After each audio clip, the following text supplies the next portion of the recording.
오늘 말씀은 그리스도로 충만한 교회라는 제목으로 여러분과 함께 우리 교회, 우리의 삶, 대상 같이 묵상해 보겠습니다. C.S. 루이스라고 하는 프랑스 작가가 있었습니다. 돌아가셨는데 아주 유명하신 분이었습니다.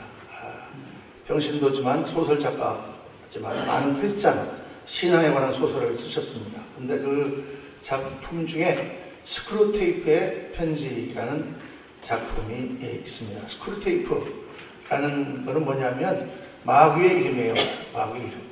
이 소설은 어떤 소설이냐면 소설 전체가 고참마귀가 이 신참 마귀들을 훈련시키는 그런 내용입니다. 그러니까 굉장히 풍자 그런 소설이죠. 그래서 마귀가 이렇게 하고 사람들을 유혹하면 이렇게 넘어질 수 있어. 이럴 때는 술을 잘 써야 돼. 이런 거를 이제 쭉 이렇게 쓰면서 우리가 그걸 보고 어떻게 신앙생활을 하게 됐는가 이런 거를 이제 깨닫게 하는 그런 소설, 아주 짧은 책인데 거기에 이런 내용이 나옵니다. 고참 마귀가 지금 제자 마귀들을 지금 훈련하는데 이렇게 말합니다. 너희들 현재 우리가 하는 일에 제일 크게 협조하는 사람들이 누군 줄 아니? 그게 바로 교회야. 오해하지 마라. 지금 내가 말하는 교회는 때와 장소를 막론하고 영혼을 향해 뻗어나가는 그런 강한 군대 같은 교회를 말하는 게 아니야. 그런 교회를 만나면 우리는 떨려서 아무것도 못하지. 그러나 걱정 마라. 그런 교회들은 거의 없으니까. 우리는 교회를 잘 이용하면 돼. 이렇게 나옵니다. 이 풍자에 뭐라고 나오냐면 교회를 무너뜨리고 하나님 나라를 파괴하는 마귀의 역사의 가장 큰 협력자가 바로 교회다. 이런 풍자의 말이 여러분 이해가 되십니까? 혹 오늘날 우리 교회가 그런 말을 들을 만한 모습은 아닐까요? 사실 2000년 역사를 교회 역사를 공부를 해보면 물론 핍박과 정말 고난 가운데서 복음을 지키고 순교하고 정말 하나님 나라를 위해 희생했던 그런 교회가 많지만 그러나 또 그에 못지않게 하나님 나라를 세우는 일보다 무너뜨리는 역할을 하는 그런 역사가 많습니다. 그런 걸 세상에서 흑역사라 그러죠. 교회가 하나님 나라를 나타내는 것이 아니라 교회가 오히려 하나님 나라를 방해하고 교회가 오히려 사람들이 예수님을 믿는 것을 하나님 말씀대로 사는 것을 방해하고 악한 일에 동조한 그런 역사가 많아요. 이게 어떻게 된 일입니까? 마귀를 대적하고 하나님의 영광을 나타내야 될 거룩한 교회가 하나님 나라를 파괴하고 무너뜨리며 마귀의 술책을 도와주고 있다. 이게 말이 됩니까? 오늘 우리 성경에 말씀하는 교회는 그런 모습이 아니죠. 우리 본문을 보면 아주 찬란한 교회의 모습이 나옵니다. 예수 그리스도 그분은 죽음을 이기고 승리하신 분이다. 하나님의 능력으로 그리스도를 높이셨다. 하나님 우편에 앉히셨다. 하나님 우편이라고 하는 말은 옛날에 황제가 있을 때 황제 바로 오른편에 앉은 사람입니다. 무슨 법령을 선포할 때 황제가 지금부터 이렇게 한다 소리 지르지 않아요. 제신머리 없이. 자기가 조그맣게 옆에 얘기하면 그 옆에서 그 황제 명령을 대언하는 사람이 있습니다. 큰 소리로. 지금 너희는 모두 들을지어다. 그 옆에서 너희는 모두 들을지어다. 그 소리 지르는 왕의 명령의 집행자, 가장 가까운 사람, 모든 권세를 다 가진 사람, 그 자리에 하나님께서 예수 그리스도를 앉히셨다. 이렇게 말씀하는 것이죠. 그래서 오늘 말씀에 모든 통치와 권세와 능력과 주권과 이 세상뿐 아니라 어느 세상에 일컫는 모든 이름 위에 뛰어나게 하신다 말씀하셨습니다. 21절 말씀 우리 같이 한번 읽겠습니다. 이럴 때 딱 나와야 됩니다. 같이 모든 통치와 권세와 능력과 주권과 이 세상뿐 아니라 오는 세상에도 일컫는 모든 이름 위에 뛰어나게 하시고 통치와 권세 이 세상을 다스리는 또 지배하는 영적 세력이라는 말이죠. 성경은 이 세상의 모든 정권과 모든 나라들 뒤에는 영적 세력이 있다고 말해요. 히틀러가 600만의 유대인을 죽인 그 포악한 정치를 한 뒤에는 악한 마귀도 숨어있다는 거예요. 즉 북한의 그런 모든 포악한 그런 학점 뒤에는 영의 세력이 있다는 것입니다.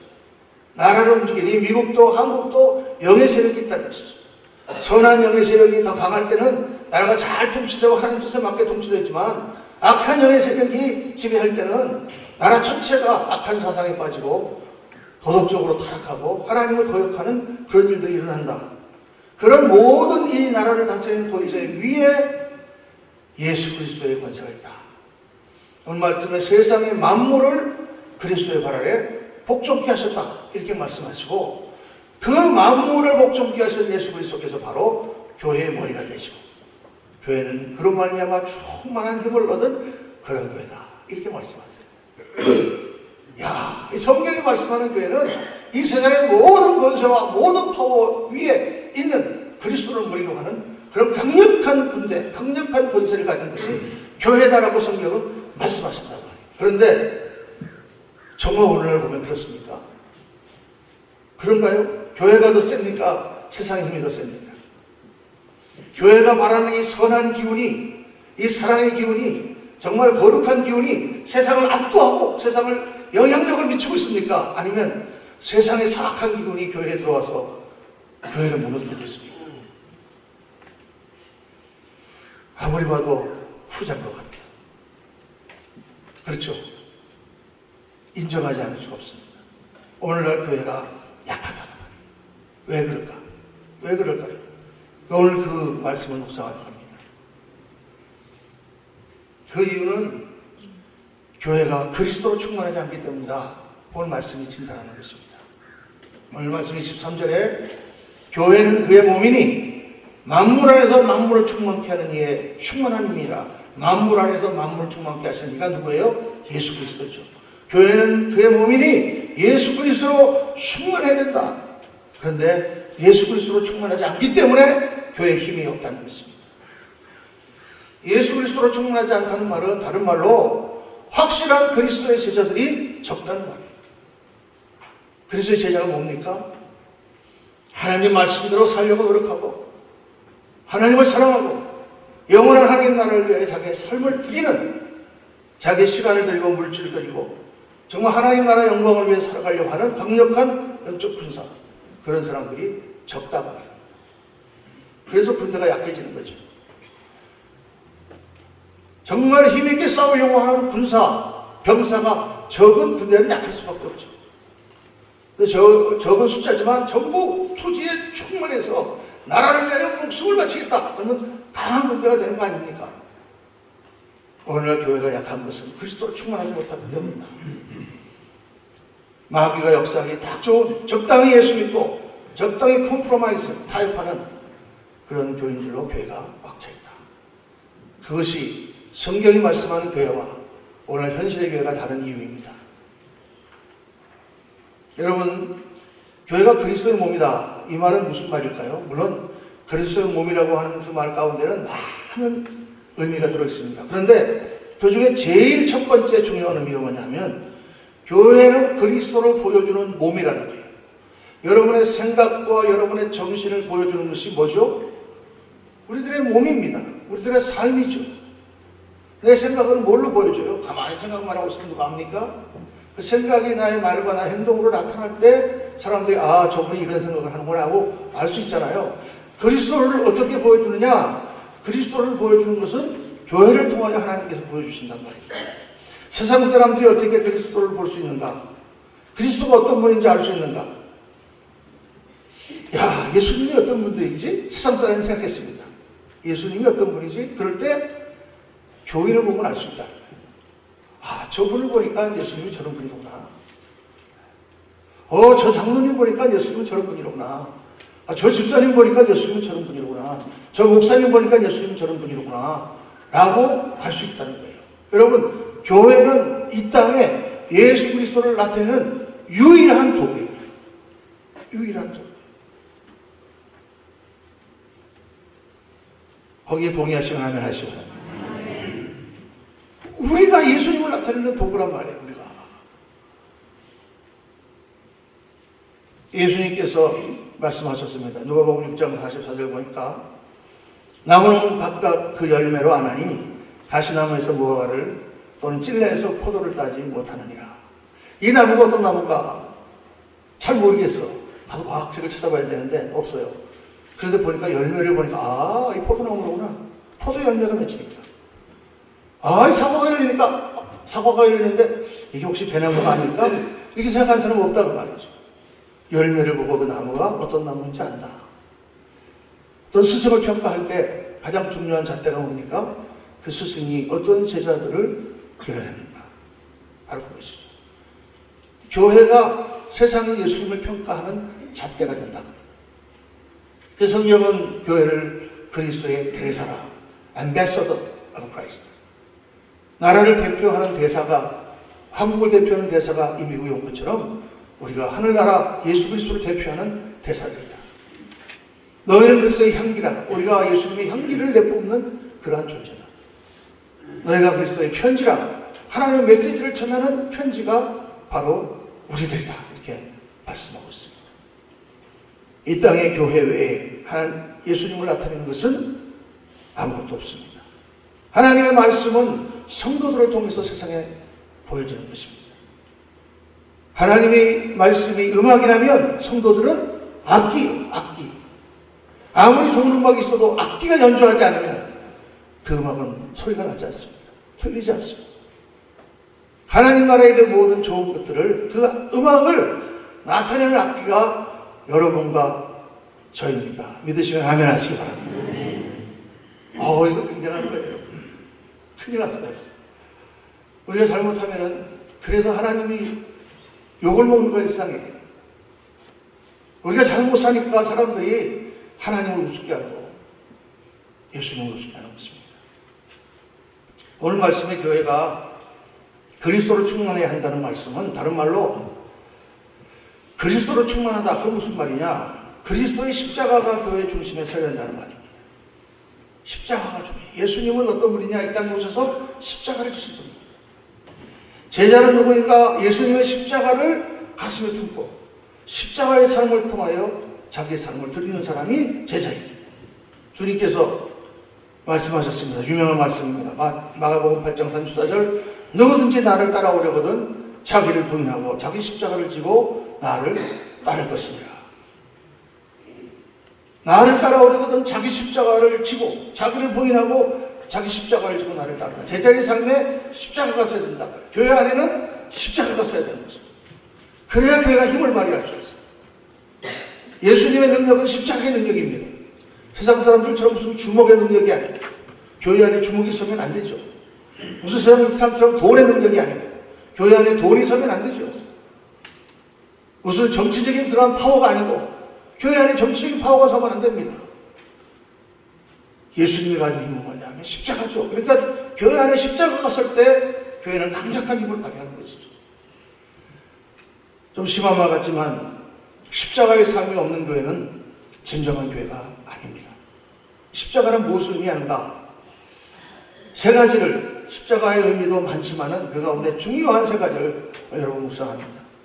가슴에 새기고 그렇게 우리가 살고 그런 교회를 만들고 그렇게 우리가 세상을 변화시킬 수 있도록 여러분 기도하면 좋겠습니다. 첫째는 십자가는 뭘 말하느냐? 은혜를 말합니다. 십자가는 은혜입니다. 십자가는 기독교 신앙의 가장 근본 기초죠. 우리 구원의 근거입니다. 여러분 성경이 말하는 복음이 무엇입니까? 우리는 다 예외 없이 모든 인간은 다 하나님 앞에 죄입니다. 그 죄를 사해주기 위하여 예수께서 십자가를 지셨다. 그 모든 죄를 담당하시고 그분이 하나님 앞에 화목제물, 속죄 제물로 드렸다. 그래서 누구든지 그 예수님을 붙들고 믿는 자는 그 모든 죄를 그 피로 용서함 받고 하나님의 자녀가 된다. 그게 복음이죠. 그 십자가의 은혜가 우리를 살립니다. 그 십자가의 은혜를 붙드는 사람은 구원을 받습니다. 그 십자가를 붙드는 사람은 성령이 임합니다. 그 십자가는 우리를 자유롭게 합니다. 그 십자가는 우리를 죄와 사망의 속박으로부터 벗어나게 합니다. 십자가의 은혜 때문에 우리가 우리의 삶을 주님 앞에 드립니다. 은혜 때문에 우리는 주님을 따라갈 수 없습니다. 은혜 때문에 우리는 복음을 전할 수 없습니다. 고린도후서 5장 14절에 그리스도의 사랑이 우리를 강권하시는도다. 우리가 생각건대 한 사람이 모든 사람을 대신하여 죽었은즉 모든 사람이 죽은 것이라.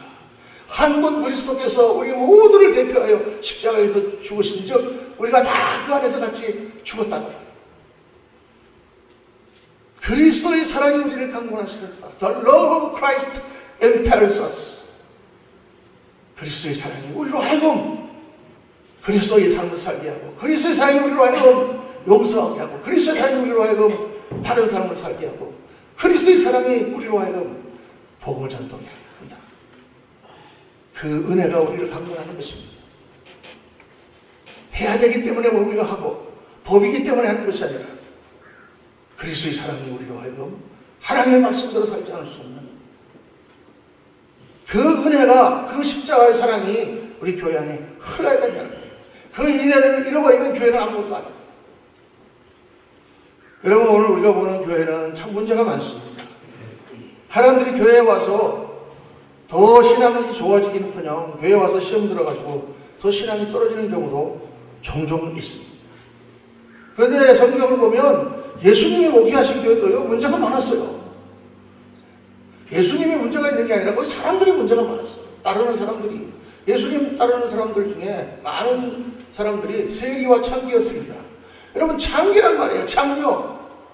못 파는 여자들. 세리. 아니, 그 로마 제국에 붙어갖고 동족의 피를 빨아먹는 놈들. 나쁜 놈들. 그런 사람들이 예수님을 따르며 회개하고 예수님의 제자가 되었단 말이에요. 그러니까 유대인들이 계속 예수님을 비방하는 거예요. 저 사람이 이단이다라는 증거가 뭐냐? 저 이상한 사람들을 데리고 다니지 않냐? 당신이 선지자라고 하면서 어떻게 그 죄인들과 함께 같이 밥을 먹고 그렇죠 함께 그들과 함께 다니느냐? 그때 예수님께서 대답했습니다.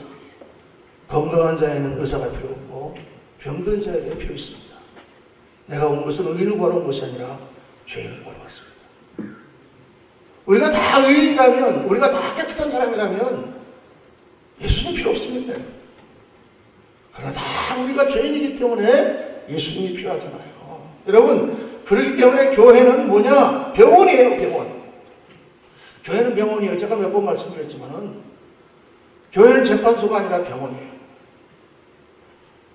인생에 문제가 있고 성격에 문제가 있고 무너진 사람들, 죄로 인하여 고통당하는 사람들, 그 사람들이 와서 치료받는 것이 교회다. 우리가 다 건강한 사람이라면 무슨 예수님이 필요하겠어요? 그러나 우리 인생이 죄로 인하여 찌그러졌기 때문에 예수님이 필요한 거예요. 어떤 사람은 조금 더 필요하고 어떤 사람은 조금 덜 필요할지 몰라도 어떤 사람은 더 많이 치료받아야 될지 몰라도 우리는 다 죄인인 것입니다. 그리스도의 십자가가 선다면 전부 거기 와서 치료받는 역사가 일어나는 거죠. 그러니까 우리 성도들은 어떤 마음을 가져야 되느냐? 우리가 병원이기 때문에 인자한 마음, 넓은 마음, 불쌍히 여기는 마음, 용서하는 마음, 용납하는 마음이 교회에 가득해야 돼. 할렐루야. 그게 진짜 교회예요. 저는 항상 목사로서 생각합니다. 어렸을 때 읽었던 장발장 레미제라 그걸 생각합니다. 첫 번째 장면이 뭐죠? 빵 하나를 훔쳐가지고 그것 때문에 감옥에 들어갔다가 또 탈옥하려다가 또 감옥에 들어가고 그래갖고 15년을 살았던 죄수가 가다가 어떤 신부의 집에 들리잖아요. 그 이상하고 흉악하게 생긴 그 죄수를 정성껏 은그릇에 담아서 잘 대접을 하고 그날 밤을 채우는데 그 은그릇을 다 가지고 도망가잖아요. 도망가다가 어떤 병감하게 붙어가지고 다시 잡혀오잖아요. 이거 어디서 났냐? 신부님이 줬습니다. 거짓말하지 마라. 그리고 하니까 그 신부가 뭐라고 그래요? 아니 왜 내가 다 준 그 은그릇을 왜 도로 갖고 왔어? 거기서 장발장이 변하죠. 교회는 사실 그런 곳이단 말이에요. 너 왜 그 숟가락을 가져갔어 하고 정죄하는 데가 아니라 그 숟가락을 훔쳐간 그 도둑을 내가 준 거를 왜 도로 갖고 왔냐고 하는 그게 교회란 말이죠. 그것이 은혜의 마음이에요. 그게 가득하면 교회는 강해집니다. 믿으시면 아멘 하시기 바랍니다. 지난 우리 금요일날 우리 찬양 집회 이호수 목사님 와서 너무 은혜를 많이 받았습니다. 근데 그러세요. 다 다니면서 사람들이 나쁜 줄 알았더니 아니에요. 사람들이 나쁜 것이 아니라 사람들이 아픈 거예요. 사람들이 다 아픈 거예요, 여러분.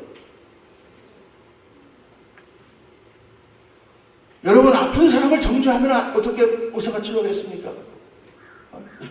환자를 정죄하면 다 병이 왜 걸릴까요? 건강관리자 다 못해서 그래요. 그렇죠? 근데 폐결핵 환자가 왔어요. 의사가 딱 보더니 당신이 폐결핵 걸린 게 당신 담배 피워서 그래? 한 달 동안 나간다. 담배 끊고 와. 그럽니까? 당신 운동하지 않아서 그렇게 병이 걸린 거야. 당신 같은 사람은 수술 받을 필요 없어. 나는 그런 사람 수술 못해도 그럽니까, 여러분? 다 잘못해갖고 우리가 병이 걸렸지만 의사는 묻지 않고 치료해줘. 교회는 치료하는 곳이지 그 잘못을 지적하는 곳이 아니다가 말이죠. 그래서 여러분, 사람들이 아프고 부끄러운 부분에 대해서 우리가 비방하거나 뒤에서 수근수근하면 안 됩니다. 그런 병은 어떻게 하겠어요? 자, 칠면조 얘기를 종종 합니다만 우리 파크 같은 데 나가보면 야생 칠면조들 있잖아요. 미국의 야생 칠면조. 칠면조가 가지고 이상한 습성이 있어요. 뭐 싸우다가 다치거나 해서 한 칠면조가 부리에서 피를 흘리면 그 피를 보고 모든 칠면조가 흥분해가지고 다 그 칠면조를 쪼아갖고 죽인다는 거죠. 오늘날 이 세상이 그런 세상이에요. 칠면조 세상이에요. 어떤 사람 하나가 잘못하면 그 사람이 그럴 수도 있어. 우리 용서해주자. 이런 말 하는 사람은 한 사람도 없고 전부 일어나서 그 사람을 쪼아서 다 죽인단 말이에요. 여러분, 세상은 칠면조 세상이 돼도 교회는 칠면조 교회가 되면 안 됩니다. 세상은 정죄하더라도 교회는 덮어줄 수 있어요. 베드로전서 4장 8절에 무엇보다도 열심히 서로 사랑할지니 사랑은 허다한 죄를 덮느니라. 덮어주는 사랑이 있다면 교회는 강해집니다. 할렐루야. 강한 교회가. 그게 우리의 힘이죠. 둘째로 십자가는 뭐냐? 순종입니다. 순종. 순종을 얘기하면 여러지가 걸리시는 분들이 있어요. 아, 저거 목사에게 순종하라는 뜻이구나. 물론 그런 면도 있습니다. 주님이 세우신 영적 권위이기 때문에 세우신 권위에 순종하는 것은 주님께 순종하는 것이죠. 그런데 제가 지금 말씀드리는 순종의 가장 중요한 포인트는 뭐냐면 저와 여러분이 다 우리의 주인이신 예수님께 순종해야 된다는 거예요. 그건 예수님의 말씀에 순종한다는 얘기고 또 말씀의 기초에서 기도할 때 주시는 성령의 인도하심에 순종한다는 뜻이에요. 여러분, 신앙은 순종입니다. 처음부터 순종이에요. 신앙의 데피니션이 뭐냐면 순종이에요. 왜냐하면 종교라는 것 자체가 뭐예요, 여러분? 종교가 뭐예요? 어떤 무슨 신령한 계급이나 신적인 존재에 순종하는 거잖아요. 그 뜻대로 사는 거잖아요. 불교에서 예를 들어서 어떤 중이 있는데 전혀 불법대로 살지 않고 막 그 중입니까? 아니에요, 여러분. 교회에서 말씀에 전혀 순종하지 않고 사는 사람이 교인입니까? 아니에요, 여러분. 말씀에 순종하지 않는 집사가 집사입니까? 말씀에 순종하지 않는 목사가 목사입니까? 아니에요, 여러분. 세상에 그런 목사도 너무 많아. 신문에 가끔 나잖아요. 그건요, 껍데기만 목사고 껍데기만 집사지, 그거는 목사나 집사가 아니에요. 여러분, 순종이라는 것은 신앙의 기본이에요. 누구든지 다 내가 예수님을 믿고 교회를 다니고 하나님을 믿겠다 하면 그 말 가운데는 내가 하나님의 말씀을 따라 순종하고 살아야지라고 하는 고백이 같이 들어가 있는 거예요. 너무나 당연한 것인데 오늘은 그것이 이상한 것이 됐어요. 뭐로 오늘 교회 나와서 앉아있습니까? 우리가 좀 더 하나님을 믿고 좀 더 아름답고 좀 더 말씀을 듣고 좋은 마음으로 좋은 삶을 살자라고 생각하고 나왔잖아요. 내가 나가서 오늘 어쩔 수 없이 교회에 앉아있지만 나는 마음대로 살 거야. 그러면 혹 한두 분 계실지 몰라. 아직 하나님을 만나서. 그러나 정상적인 교인이라면 다 순종의 마음을 가지고 사는 것이 당연합니다. 여러분, 예수님께서 십자가를 지신 것은 절대적인 순종입니다. 하나님의 아들 예수께서 왜 이 땅에 오셔서 천하인간의 몸을 입고 뿔가벗겨서 십자가 나무에 못 박히는 그 엄청난 수치, 엄청난 고통, 엄청난 저주를 왜 그분이 받으십니까? 그것은 삼위일체 하나님의 뜻, 인간을 구원하기 위하여 그 몸 대신 예수께서 이 땅에 오셔서 그들의 모든 죄를 짊어지는 그 뜻, 그것에 순종하셨다는 거죠. 그 십자가에 달려기 전날 밤 겟세마네 동산에서 예수님 기도하지 않습니까?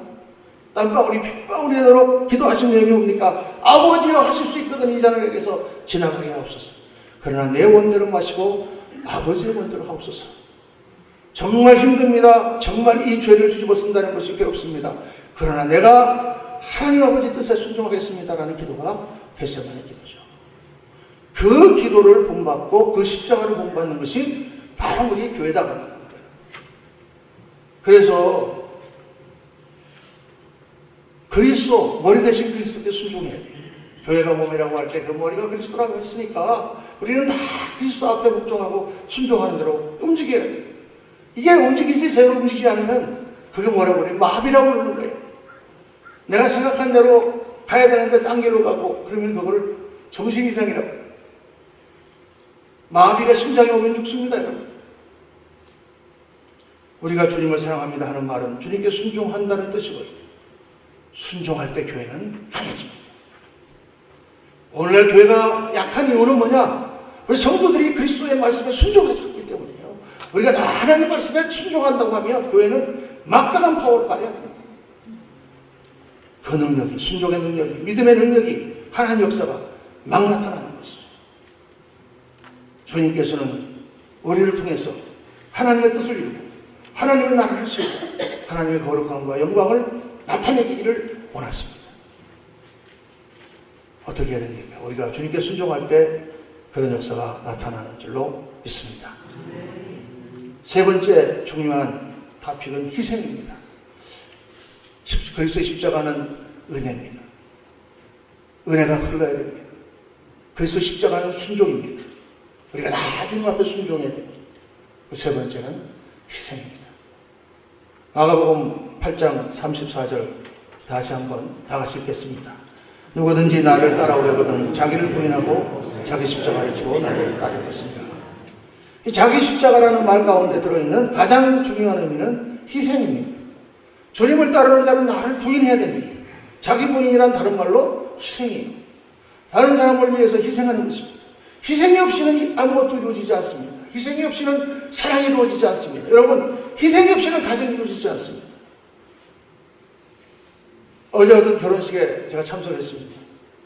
여러분, 모든 결혼식에 가면 다 그 고백을 합니다.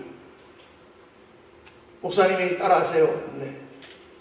나는 당신을 나의 아내로 맞아. 괴로우나 즐거우나 비가 올 때나 눈이 올 때나 건강할 때나 아플 때나 내가 당신을 사랑하고 당신을 위해서 헌신하겠습니다. 희생하겠습니다 뜻이에요. 희생하지 않는 사람 어떠해요? 건강할 때는 같이 데리고 살다가 몸이 아프면 도망가 버리는 게 희생 안 하는 거잖아요. 몸이 아플 때 나를 꺾어서 사랑해 주는 게 희생이죠. 희생.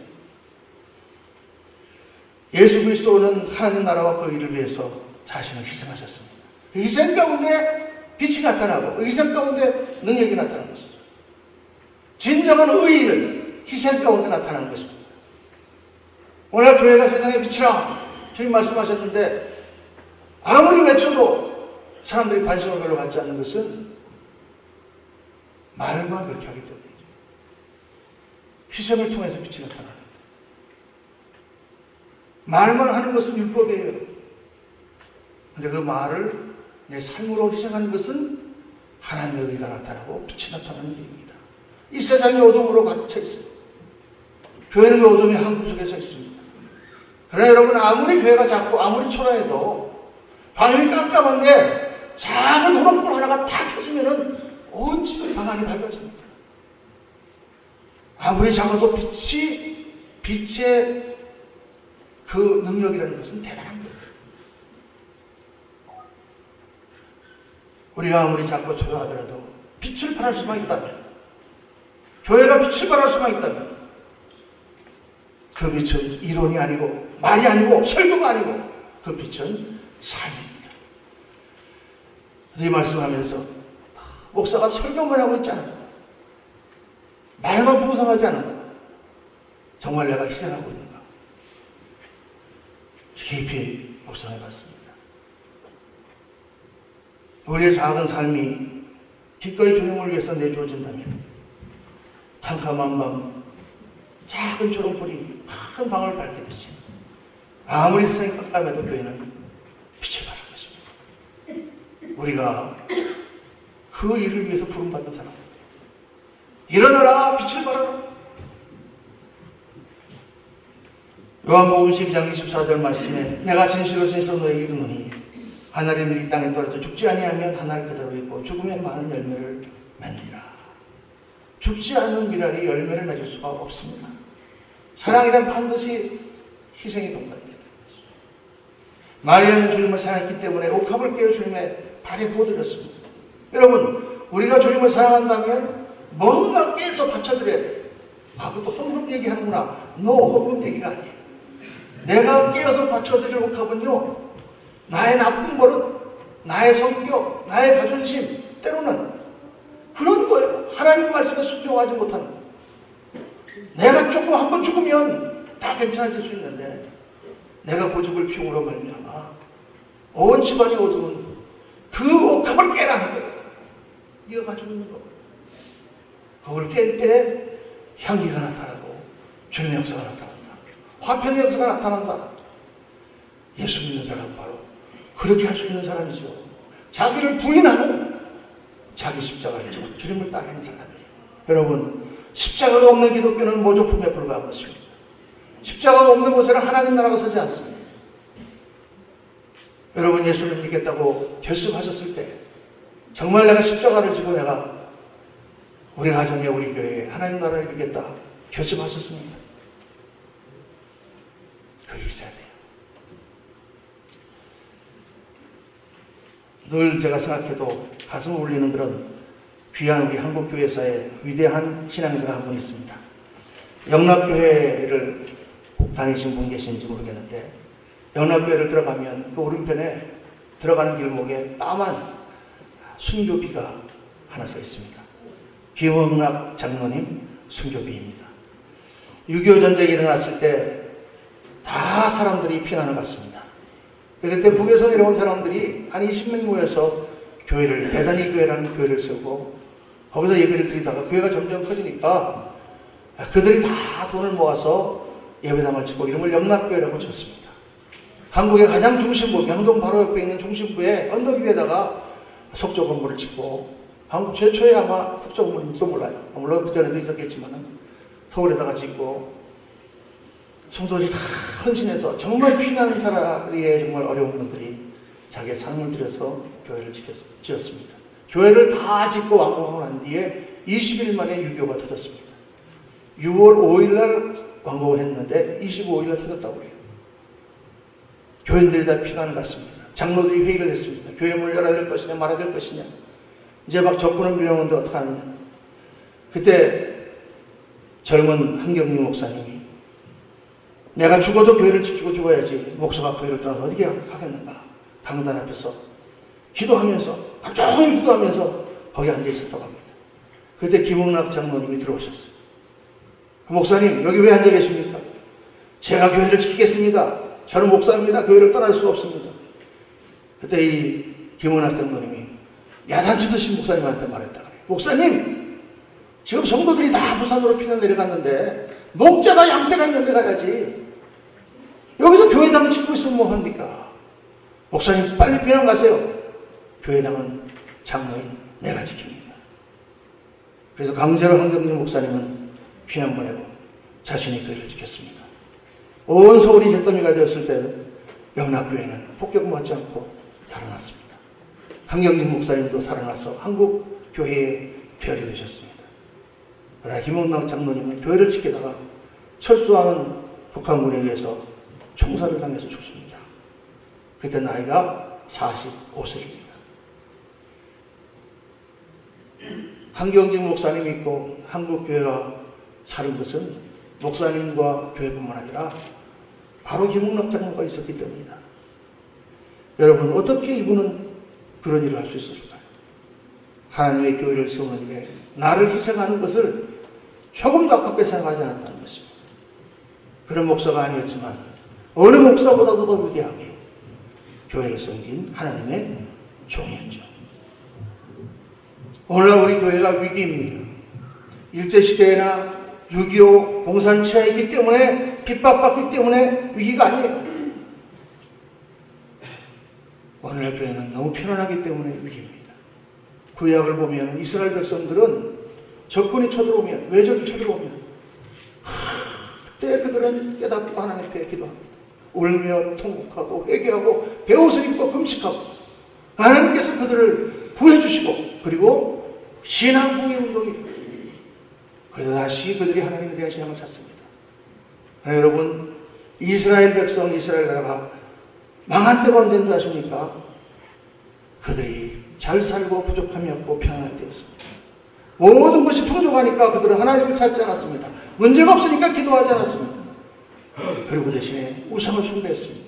이 땅의 즐거움과 육신적인 것을 추구했습니다. 철저히 타락했습니다. 잘 될 때 그들은 그 모든 복을 주신 하나님을 버렸고 하나님도 그들을 버렸습니다. 여러분 오늘 이 시대가 바로 그런 위기의 시대입니다. 사람들은 물질적으로 풍성해지고 편리하게 되니까 하나님을 버렸습니다. 세상의 더러운 우상을 섬기고 있습니다. 모든 사람들은 육체를 위해서 삽니다. 물질을 충성합니다. 패역한 시대에 우리는 살고 있습니다. 그래서 오늘날 세계가 하나님의 심판을 목전에 두고 있는 거예요. 여러분 이런 상황이 교회의 위기다고 말이에요. 오늘 교회는 어떻게 서야 됩니까? 우리가 보여줘야 될 진짜 모습이 무엇입니까? 예수 그리스도로 충만해야 됩니다. 그리스도의 십자가가 중앙에 서야 됩니다. 우리 모든 성도들이 그리스도의 십자가를 붙들고 내가 정말 참 그리스도로 살겠다 결단하고 내 마음 가운데 하나님의 은혜와 십자가의 순종과 십자가의 희생이 설 때에 찬란한 빛이 바랍니다. 그런 교회를 꿈꿉니다.